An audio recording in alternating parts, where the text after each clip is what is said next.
Good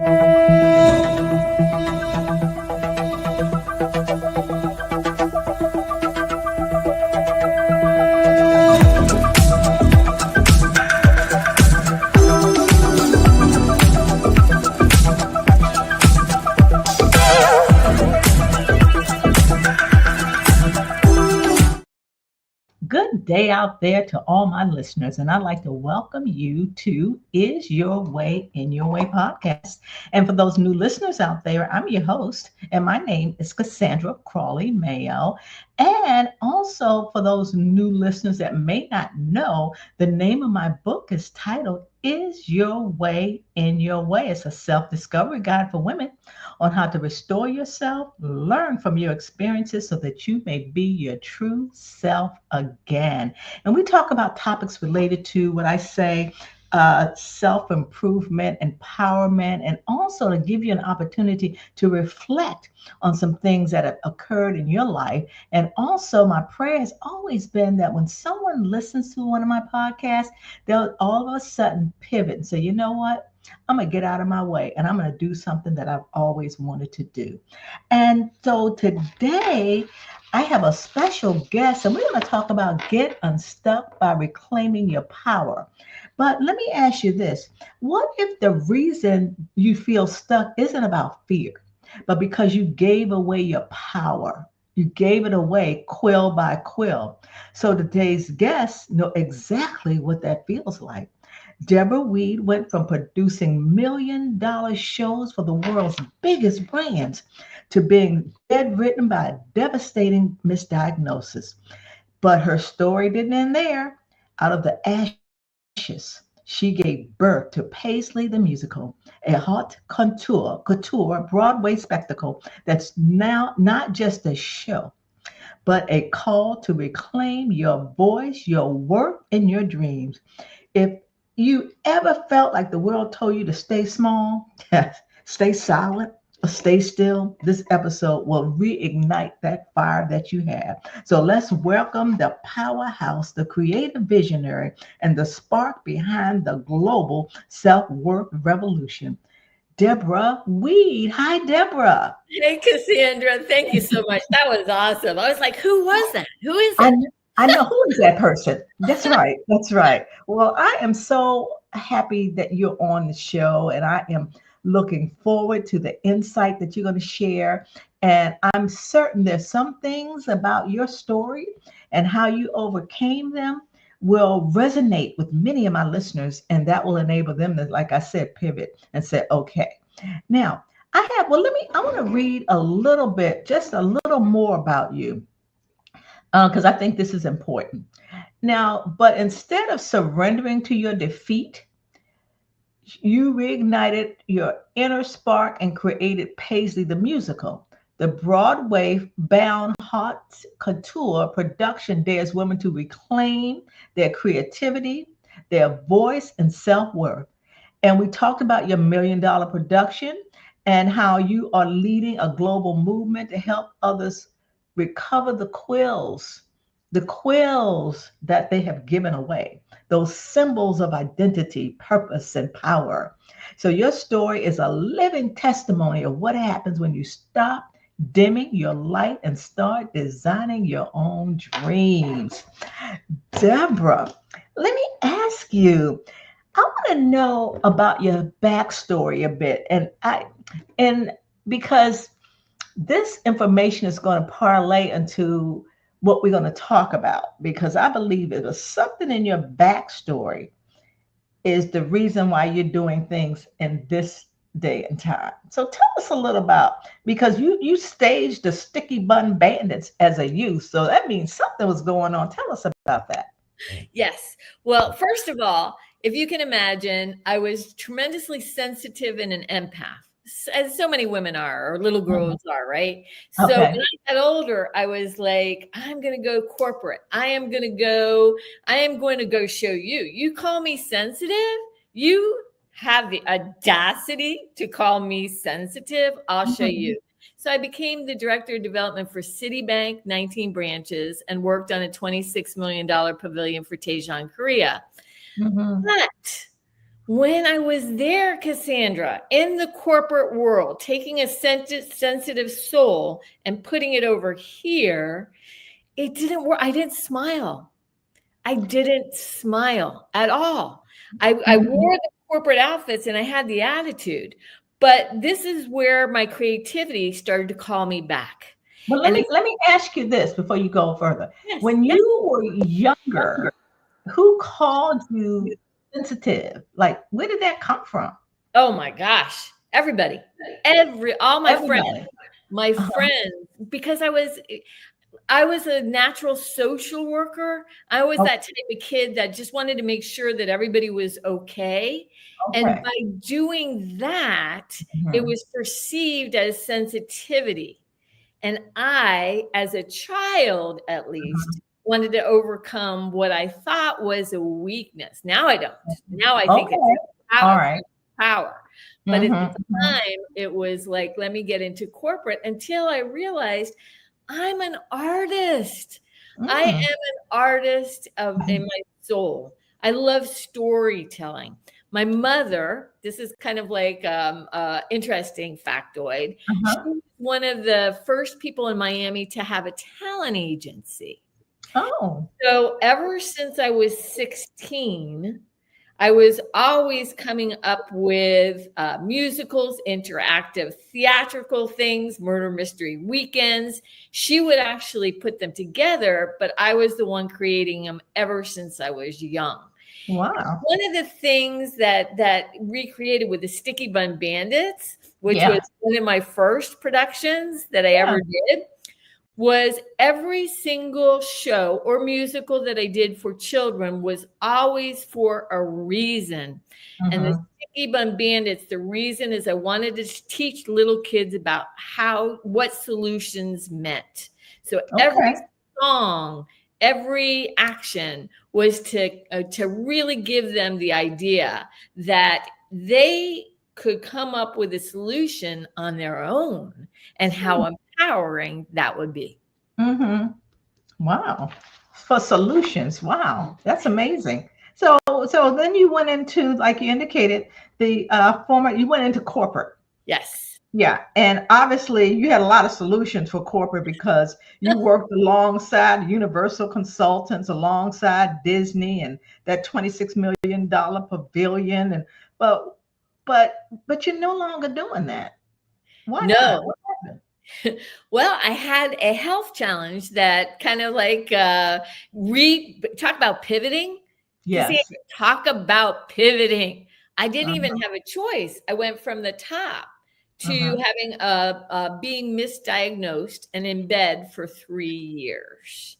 And that is what set me on a new course to find myself. I think if that hadn't happened, I would have probably stayed in the realm of corporate because I didn't know at that time period that there was a difference between self-esteem and self-worth. Self-esteem is like, wow, look, I'm the director of Citibank, 19 branches. Isn't that cool? But I'm always thinking about what I'm done or what I have to do. And that's what gives me the self-esteem. I learned in bed when you have nowhere to go, but just your creativity or thinking, that self-worth is only something that I can say what I'm worth on my own. I'm the only one that can claim that. We always look on the outside for evidence of who we are and validation. And yet it really is an inside job. I like that. So why does self-esteem, we talked about self-esteem and self-worth, it gets confusing. So why does it matter based on what you said? Why does that matter? That's a great question. It really matters because as long as you're on the self-esteem train, right? You're trying to produce things. You're trying to go, sometimes you're trying to go above and beyond who you even are. So you might not even be doing your soul's calling.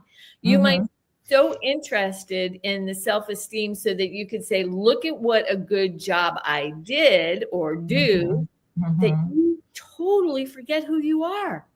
That's what But Okay. self-worth, on the other hand, is going back to who you are naturally as a child. Okay. Who are you? I, being sensitive, was an Right. artist and a little social worker. I wanted to make sure everybody was okay.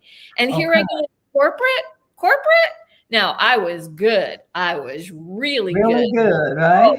I was so good, but I'm too invested in inspiring people rather than getting to the bottom line of business.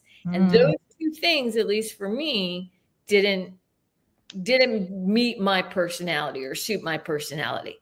Right. So it took something, a trial, a tribulation or something for you to somewhat pivot, and a lot of us are doing things that we're okay with, but we know that's really not who we are. And then you think about the part when people say, oh, she has low self-esteem. Do they have low self-esteem because they're not doing what they are ordained to do? You think? Because you hear that a lot. Her self-esteem, you don't hear a lot about self-worth as you're talking about it. Okay. You just hit the nail on the head, and let's put an exclamation point on that, because that is exactly correct. When we're saying to somebody, wow, that person doesn't have self-esteem, that's exactly what we're saying. We're saying that they can't prove how competent, what their worth is, because they're not doing anything. Right, exactly. What their worth is and what they're currently doing. So that what you're saying sounds like that constitutes some low self-esteem, right? Well, when I was in bed, I had horrible self-esteem because I had gone from the tops of the mountains, Right. to despair. But that's where I had to find out what self-worth was. I had to find out a lot of new definitions I didn't know. I'll give you another one that I discovered there. I didn't know that healing, when I looked up the word heal, it means whole. And what I mean by that is most of us try to get away from the parts we don't like about ourselves. So I don't like my anger. I don't like my frustration. I don't like my sadness.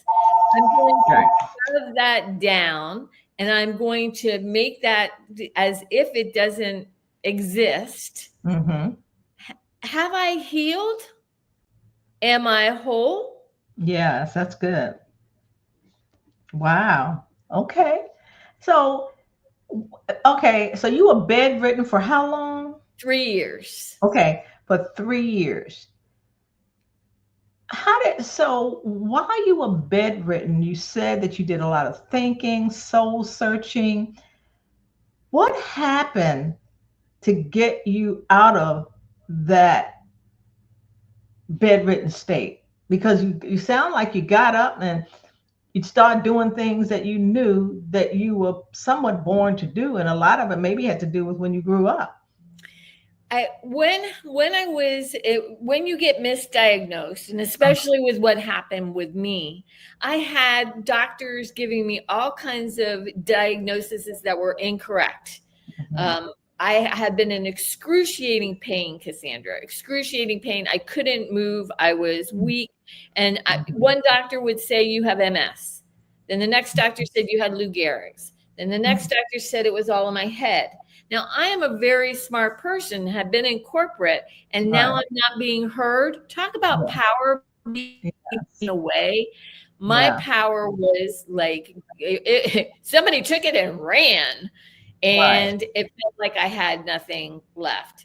So during that time period, when I was in bed, I also had something else that transpired, and I think it happens to so many women, and that is that because I had no definitive doctors, 3 of them, 2 of them saying the same thing. Every single one of them was saying something different. My family and friends also abandoned me. So now I don't have the support system. I don't have the doctors. I don't have anybody. And my rescuer was a penny and creativity. Oh, okay. A penny. A penny. A penny. A penny saved my life, literally. Okay. So I learned while I was in bed that there's a penny that could be worth $1 million. This is true. This is not made up. A 1943 pure copper penny could be worth $1 million. So I'm thinking to myself, look, if people won't even bend over to pick up a penny because they think it's worthless, then what am I worth? If I think I'm that penny that nobody is going to pick up, what kind of self-worth do I have? And the penny was made by mistake. Usually they used to put steel into a penny, like in the middle of it. But these pennies were pure copper. 15 of them got through the process. And that's what makes them so valuable. So that got me started as the founder of the Self-Worth Initiative. And my first book and musical from, after the Citibank and the professional stuff was to teach young children what self-worth meant through the eyes of a penny. And in that creativity and in that process, my mind stopped being focused on solving the problem, because I think my biggest addiction my entire life has been trying to solve a problem that's solvable and go to people who don't listen and want to speak up louder, realizing that was not working. Okay, because in the beginning, like you indicated, the sticky bun bandits, that was all about solutions. It was all about solutions. It was all about in Sweetland, there's an ant, and he comes to Whipplesnacker and the grandkids because the sticky bun bandits are making sticky buns and taking all the sugar from Sweetland. And it's a whole storyline where the kids have to figure out, and it's the music was amazing. We did it everywhere, but the kids have to figure out when the sticky bun bandits used the dough to make a wall, so that Whipplesnacker and his grandkids and the big ant can't get in there, then they have to come up with a solution of how they'd be able to do it. And every kid did, and every adult didn't. Okay, that was a solution.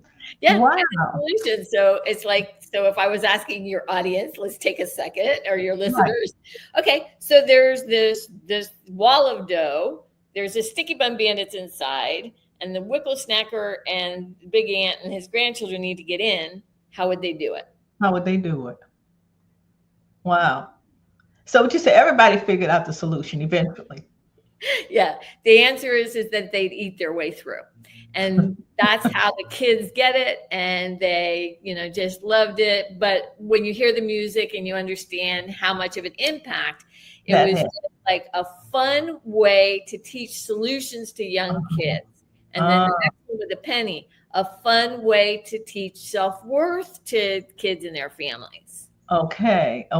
So music, you think, has a lot to do with retaining their learning, or it enables them to be more creative, you think? What is this about music? Because you've done musicals.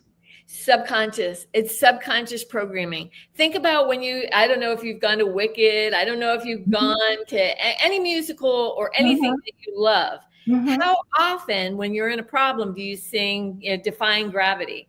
How often do those songs that are imprinted in your mind, if I tell you, well, you know what, Cassandra, this is what self-worth is. And let me tell you, mentally, you'd be like, yeah, okay, whatever. And it's not going to retain. If I give you musical and story and you go on a journey, guess what? You're going to be singing those songs over and over. If you love them, if they're fun, and these were. So you're going to be thinking about it over and over and over again, and you're reprogramming your brain without even knowing it. I didn't even know. Instead of being like, I love to inspire. That's my favorite thing to do. Okay. And I do feel like I can do that on my own with my own voice.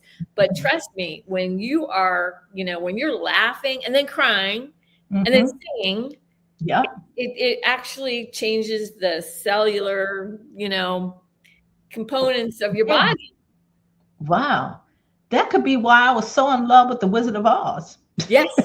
I used to love The Wizard and know all the songs. And that's wow. I'm dating myself, but I love The Wizard of Oz and still do. I have a big thing in my place that has the Wizard of Oz and the ruby slippers and everything else. I mean, Paisley, the musical, when we get there, I'm wanting to have that same kind of effect where it's just like, but mine is in with you, because it's all about reclaiming power. Yeah. The next chapter, the Paisley chapter, is all about reclaiming power. Okay. So you said that your thing is you like to inspire individuals. Did that inspire? Well, let me say this. You had a few life-changing incidents in your life, but yet each time you bounce back. Like, for example, the precipice that got you up was you had a tumor. That was one of the things that when you were bedridden, they found it. And then another thing is there was a needle that's supposed to have gone in a vein. I could be wrong, but yet they stuck it in your arm by mistake, right? As opposed to the vein. And then the COVID, your father passed. So we're talking about inspiration, and the title of this is Get Unstuck by Reclaiming Your Power, right? So through all those incidents, what was it that got you unstuck? Well, let me ask you this. When you were young, you were sensitive. Yes. All right. Still am. Okay. But what that quill to quill, what is your power? Oh, my superpower is creativity. My superpower is, I feel like, imagine this. Imagine that when we have a lot of stuff that's happened, trauma in our lives, that it's like that boulder, right? So it's a big, gigantic boulder. And sometimes we're pushing it down. We don't want it to be seen because we're going after the self-esteem. Yes. When you are creative, creativity comes from the divine, let's call it. And it's almost as if it comes in from up top, and it's almost like water that smooths away that boulder. And you're no longer focusing on how to solve the problem. You're now focusing on how to express the energy, the unbelievable energy that's flowing through us. And I have found for myself that so many times, every time that I have fallen down, usually unusual health scenarios, it would take somebody down and they might never get up. If you look at with the vein thing, what happened is they were giving me gadolinium. Gadolinium is like a contrast. It's almost like mainlining mercury, but instead of hitting my vein, they actually put it in my arm. My arm's swole. It's in my body, and I'm, but each time a new story came up. Each time a new purpose came up. Each time, like I'm now, Cassandra, I am now at the point, there's no holds barred. I'm not afraid of anything. I can go for a Broadway musical, a Broadway bound musical, and all heart. I don't have the big budget. This is all heart. Yeah. I have nothing to fear. Wow. Once you've gone through and stood up over and over and over again, it's almost like, okay, what's going to scare me about talking to anybody that I perceive is better than me after what I've gone through? Yeah. This is a piece of cake. Yeah. And the beauty of the things that you've gone through, where everybody on this that's listening has been through something. Yes. And if they have not, then I always say live on, because you will. But you had something whereas you bounced back. What enabled you to bounce back? Because I have individuals listening that gone through things, but yet they're still mulling over it. They're still ruminating over it. What was it that had you to bounce back?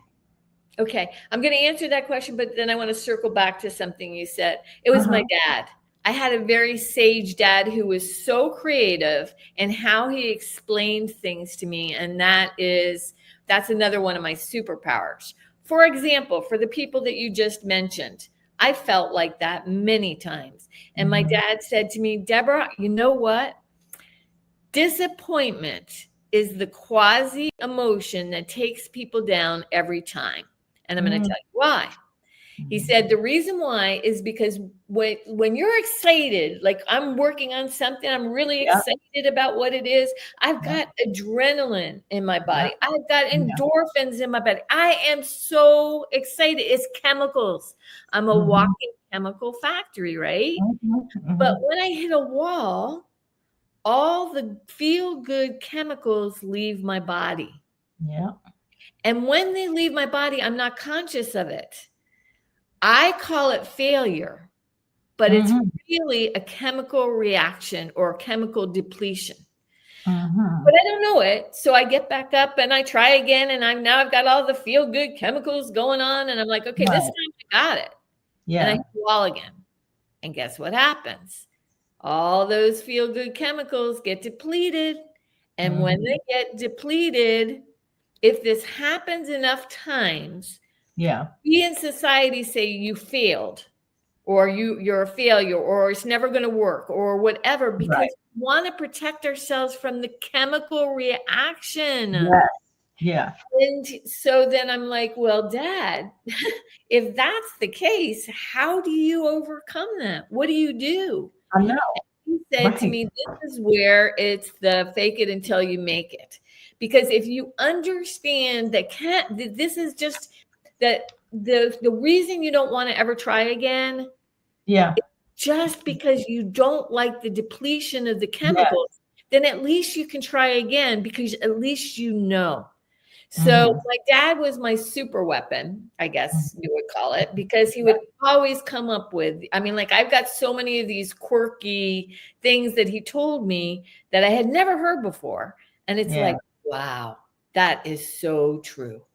Wow. I like that. I like that. You're right, because like you said, some of them can't get up, or you fight it because you don't like the way it makes you feel, but what your dad said, it sparked something in you, especially when things got tough.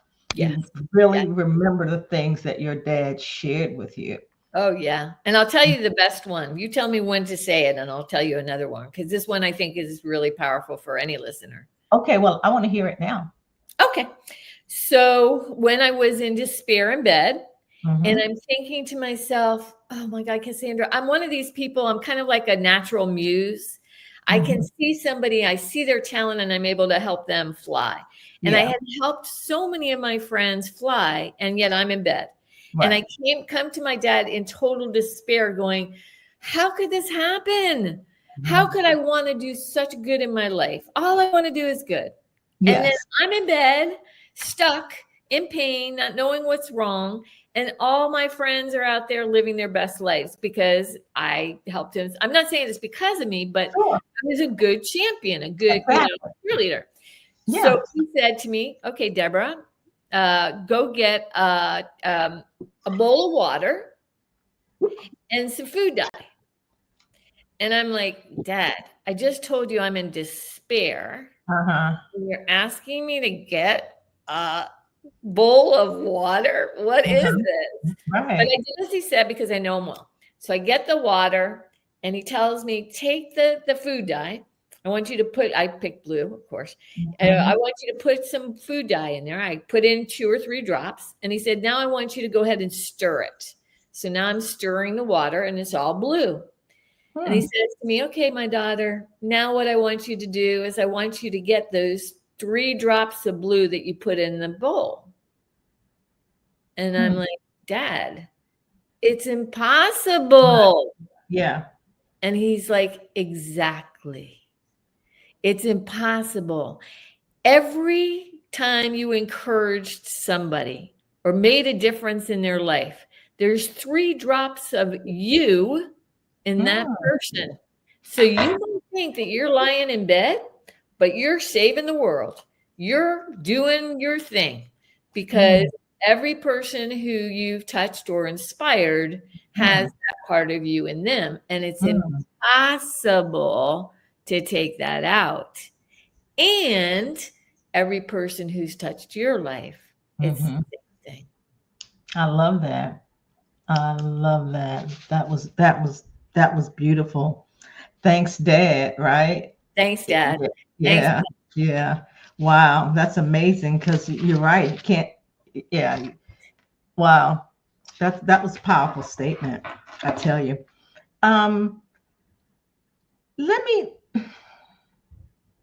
So as you indicated, you think about things your dad said will come back to you in many instances, and that will reignite you based on things you've been through, right? Totally. Yes. Okay. That's good.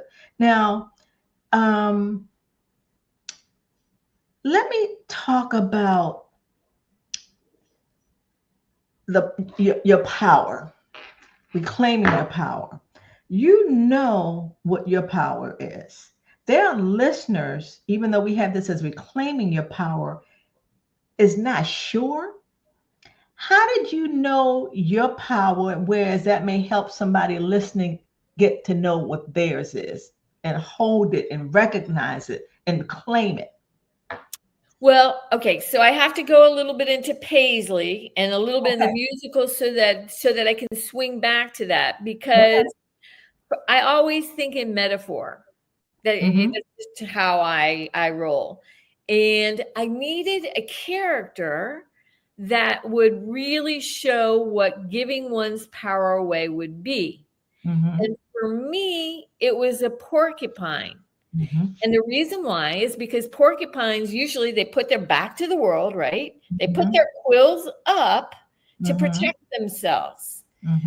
But what about if you have a porcupine who dreams of being a fashion designer? But in the animal fashion world, she has to use her quills as pins to pin up the couture designs of a diva, couture diva. Yeah. And she's giving away her quills until she's down to her last quill. So I needed that metaphor to really show that we are the only ones. Nobody can take our power from us. Nobody. It's impossible. We are the ones that give our quills away or our power, either because we have something that we need to prove, or we do it out of love. Okay. And that is like a big distinction. So usually we give away our power because we want something in return. But here's the danger sign. I hope everybody can hear me right now. Please hear me so you don't have to go through some of this stuff I have. Yeah. The more you lose your power, the louder you get talking to people who can't hear you. Break that down for us. Write that down. I don't know where to write it down, but I said break it down. Break it down. Break it down. Understand it. Yeah. So what I mean is this. We're the only person. Let's say that we're in a relationship. Yeah. And we feel unloved, unsupported, whatever. So now we are going to take our quills or our power, and we're going to do one of two things, or maybe things, but I'm going to mention two. Okay. One is we're going to try harder. We're going to be sweeter. We're going to give more. We're going to do everything that we can to entice the person. Okay. Another thing we're going to do potentially is we're going to give anger just because it's not working out, because we've been misunderstood, because things aren't going right. But we're literally taking a piece of ourselves and trying to like do something with that power, and we're literally giving it away, because a lot of times with the person we're in relationship with, they might be the reason we're giving our power away so much because we're not feeling heard, right? We're not feeling understood. We're not feeling Mhm. loved. And so Mhm. we're giving more to try Right. to compensate. And at Mhm. the end of the day, we might be left with one quill. I'll give you another example that might be easier. You have a Mhm. boss who's really tough, Yeah. and they say, I know it all, I've got it all, and you don't. You know nothing. So once again, we're trying to overcompensate to meet their expectation Mhm. rather than know our power and make a choice of where to put it. Mhm. Because if not, our energy's drained. So, and our quills are gone until we're down to the last quill going, Right. well, I stood for everybody else. I helped everybody else. Where are the people to help me? And then Right. that's where, at least for me, there's been tremendous sorrow to realize that I did it to myself.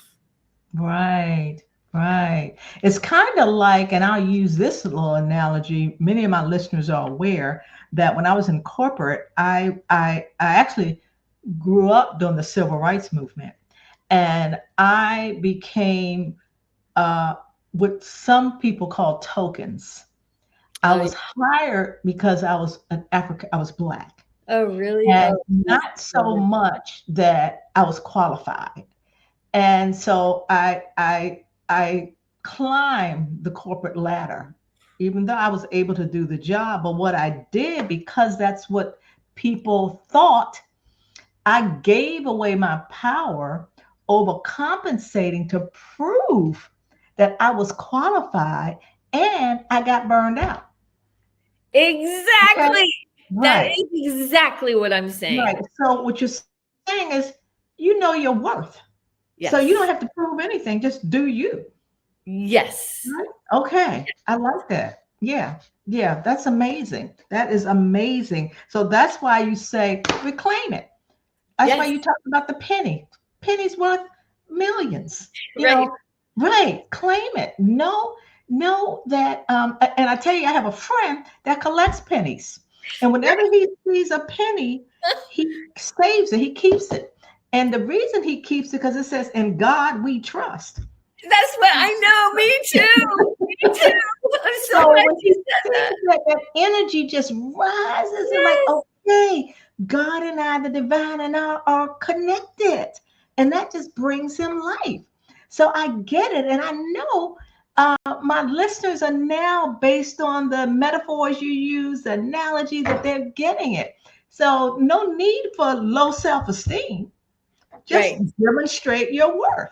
Exactly. Know your worth. Yeah, Know your right. worth. Know your worth. You because Right. here's another thing, Cassandra. Just anybody can think of this, and it will immediately. It's my favorite, one of my favorite metaphors. Think of Picasso. Think Mm. of Picasso. If you went Whew. to your child's school and it was hanging up there, would you Right. think it was done by a child? Like a For lot me, of the faces, the face, yeah, absolutely, absolutely. it's Yes. just Yeah. Beautiful. and he said it's worth $1 million. And guess what? And it People is. are paying $1 million. Who determined that? He If he did. had said this is worth $2, all I did was go, then Right. that's where your worth is. And it's so Right. hard to claim it. It's so hard to say, you know what? I'm not going to define myself by the way the world sees everything. I am going to say, I am worth $1 million. Yeah, I could be a penny. I'm worth $1 million. I can give my power. I don't have to give away my power. Yeah, I'm a porcupine with quills up, quills Mhm. up. I'm ready Mhm. to reclaim everything that I have. So, Mm. yeah. That's beautiful, because when that energy rises, it kind of helps you understand that power. It comes to you, like you said, when you went through all those incidents, that's when the divine said, "Oh, I got something else for you, girl." Yeah, yeah. That's why that the Paisley, the musical, oh, that is simply beautiful. For my listeners, those pictures, oh, they're breathtaking. So not only, so you, in other words, you're like that self-worth to me is a movement. It is. And yeah, and that's what Paisley's going to do to the world. Yes, I'm still in development. So the Yeah, I picture, know. but the thing is that at the end of the day, I want people to walk out and actually get, oh, I experientially understand how to reclaim my power through the eyes of this porcupine in Yes. this, because I've done a children's book, Yes. Paisley's Last Quill. I Yeah. Mhm. illustrated, I did it. It was a tremendous success. But all the moms were saying, what about me? I like that better than they do because I Right. need to take my quills back. And so this is like in the realm of Wicked or The Lion King. It's Right. magical realism that Yeah. will appeal to all ages and just hopefully knock their socks off. The music, by the way, is gorgeous. A couple of people in my inner circle, I had them hear it, and even with the first song, they were crying. And these Mm, are some powerful women. So this is mm, not like, I mm, know to trust that. mm. Well, I tell you, this is why it's interesting, and I'm going to say this because I could talk to you all day, but we can't. Yes. Um, another way that I look at things, and I'm looking at your life, I don't know all that happened, but I know enough that you've been, it's just a lot that's been going on. And I really think it was something that someone was hopeful that it would stop you from the movement that you're going to do. And I applaud you that that creativity is in you for a reason. And it's kind of like whatever was stopping you, ain't no stopping you now. I don't care what's going on in your life. There's no stopping. So I just want you to keep it moving. And I'm going to look for that musical because I want to see it. The pictures are breathtaking for me, and I wish I could show them. But I love that movement to inspire individuals to start reclaiming their power. Based on all that's going on now, this is a time that is needed. And I thank you for that. Thank you, thank you, thank you. Thank you. Yes, yes. Um, we're gonna have to wrap up. And I just wanted to know another thing. I read something about you, and I was so on it. How one can also express themselves through their unique fashion, Yes. and that connected with the porcupine, the paisley, and all of that. So it's kind of like I got this quiz the other day, and somebody wanted to, if you want to be an individual that don't want to look old, how would you want me to dress you, right? Yeah, and it's amazing. And I'm like, well, I don't really think I need that because I have my own style, and I'm okay with who I am. It's not about self-esteem, it's about self-worth. So that it reminds me of that, but that is so true how one can express themselves through their own fashion. And we're judged by it. That's why I Yes, picked we that word. are. Yes, Right? we are. The body positivity, all the things that women go through that men don't have to encounter. And we Exactly. sometimes we put on the dress, but it's what's underneath. Exactly. And inside, you're so right on. Thank you. So, listen, we're going to wrap up. And my listeners, man, I know you got a lot of nuggets from this conversation. And I would like for you to share this podcast with someone that is struggling with low self esteem or not even sure what their power is and help them reclaim it because that's going to be the energy to get them to start doing whatever they were stuck with. Because whatever you were stuck with is something trying to stop you from moving forward for you to give to the world what you were here and created to do. Powerful, powerful. So, Deborah, thank you so much. I appreciate you. And listeners, again, like I always say, bye for now. God bless. And again, Deborah, thank you so much. Thank you, Cassandra.